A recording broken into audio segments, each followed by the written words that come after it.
আরে দাঁড়াও দাঁড়াও, সকাল সকাল তোমাদেরকে হাঁড়ি কড়াই কেন দেখাচ্ছি সেসব জানবে না তো? জানার জন্য ভিডিওটা অবশ্যই লাস্ট পর্যন্ত দেখবে কিন্তু, হ্যাঁ।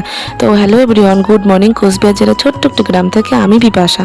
তো সকালবেলা উঠেই তো কিন্তু আমি চলে এসেছি পুকুর পাড়ে। বাড়িটিরও ঝাড়ু দেওয়া হয়ে গেছে। তো এখন আমি হচ্ছে বাড়িতে কিন্তু আমি ব্রাশটা কিন্তু বাড়িতেই করি, কিন্তু আজকেও যে পুকুর পাড়ে, এখন আমার বললাম না তোমাদের এর আগের ভিডিওগুলোতে বলেছিলাম পুকুর পাড়ে বসে থাকতে আমার ভীষণ ভালো লাগে। ওই পুকুর পাড়ে যেহেতু মেয়ে ঘুম থেকে উঠে নেই, তো পুকুর পাড়ে বসে বসে কিন্তু ব্রাশও করে নিচ্ছিলাম। আর ওদিকে কিন্তু বাসনও মাজছিলাম। ওই যে বলে না, এক ঢিলে দুই পাখি। আর ব্রাশটা কিন্তু আমি বাড়িতেই করি, পুকুর পাড়ে করি না। কিন্তু আজকে কি ওই মনটা চাইলো, তার জন্য কিন্তু ব্রাশ ওই পুকুর পাড়ে গিয়ে মানে বাড়ি থেকে ধুয়ে নিয়ে গেছিলাম। আবার ভেবো না যে পুকুরের জলে ধুয়ে ব্রাশ করেছি, সেটা একদমই না। আর পুকুরটা যেহেতু আমাদের বাড়ির একদম সামনে, আর পুকুরটা আমাদেরই, তার জন্য কিন্তু আমি এখন মানে আমার যা যা কাজ ভালো লাগে, আমি যেটা করা যায় আর কি পুকুর পাড়ে সবটাই ওখানে করি। তাতে কিন্তু বেশ ভালোই লাগে, যেহেতু নিজের পুকুর, অন্য কারো পুকুর হলে সেটা ব্যাপার আলাদা। তো ওই দেখে দেখো আমি কিন্তু ওখানকার কাজ করে ওইখানে আমি স্নান করে নিয়ে এসেছিলাম। তো স্নান করে এসে এদিকে আমি হচ্ছে রান্নাঘরে এসেছি। রান্নাঘরে হচ্ছে সকালবেলা প্রথমে আমি হচ্ছে মাছ ভাজলাম আর রুটি করে আমি কিন্তু ভাত বসিয়ে দিয়ে চলে এসেছি ঘরে। ঘরে আসার পর এদিকে হচ্ছে বর কালকেও ফল নিয়ে এসেছিলো, তো সেগুলো কিন্তু আর আমার শ্বশুর শাশুড়িকে দেওয়া হয় নাই। তো সেগুলো কিন্তু অল্প করে, মানে বেশি দিলাম না। বেশি দিলে কী হয় কাও, তো বাইরে থাকলে না নষ্ট হয়ে যায়। তো ওরা তো আর আজকে দিলে আজকে খাবে না, তার জন্য ওই অল্প কয়েকটা দিয়ে আর সবগুলো ফ্রিজেই রেখে দিলাম। পরে আবার যখন লাগবে বা শেষ হয়ে যাবে আমি দিয়ে আসবো।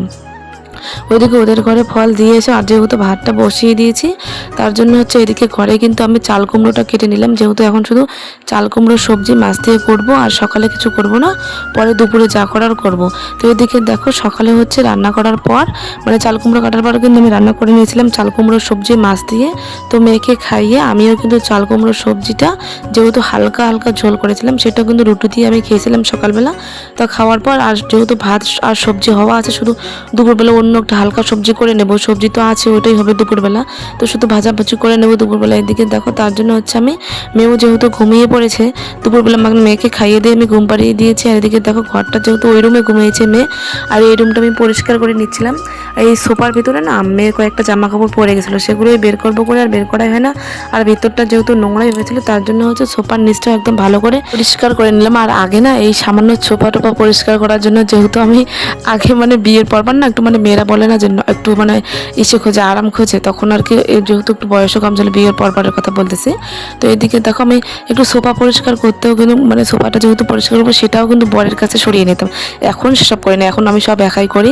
মানে ওরও আর সময় হয় না, সময় হলো বলতে ও যেহেতু বাড়িতে থাকেই না, মানে আসে যেটুকু আসে, আসার পর হয়তো ঘুমিয়ে পড়ে বা কাছ থেকে আসার পর একটু হাঁপিয়ে যায়, তার জন্য ওকে বলি না, আমি একাই একাই এগুলো করি, যেহেতু পারি।